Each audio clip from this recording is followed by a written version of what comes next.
The infant cries.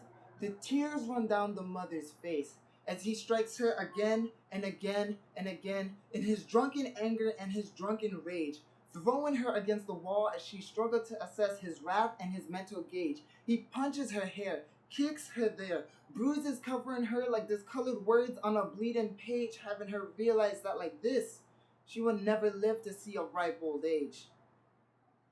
The infant cries. The tears run down the mother's face as her mind wandered back to that physically violent and psychologically disturbing night. She wanted to be a good wife, but knew that in order to survive, she had to take flight. For he had now become a continuous nightmare where he had once been her matrimonial ray of light, and she was terrified of his anger that she might somehow unknowingly incite.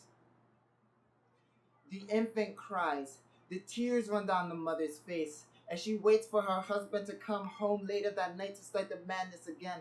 The seconds ticking away on the clock, having her face beginning to pale and the color drain. She rushes to the kitchen, grabs a knife, and hiding it behind her back, puts on a face to entertain, and knew he was drunk the moment he walked in, but he was flushed in the face and speaking profane.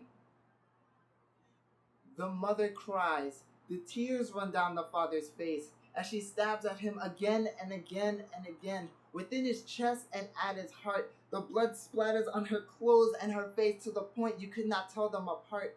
And he collapses to the floor as his heart struggles to continue and then eventually start.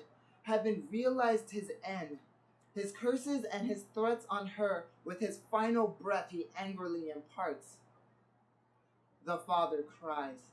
The tears run down the mother's face as she picks up her tiny infant in her bloody arms but loving hands. She rushes out of that house, leaving her husband all alone underneath the ceiling fans. She did not know where she was going. She had no clue or even a plan as she struggled down the block, tripping over trash and knocking over cans. The infant cries. The tears run down the infant's face. He did not know, nor did he understand, but he was to live a hard life full of little escape.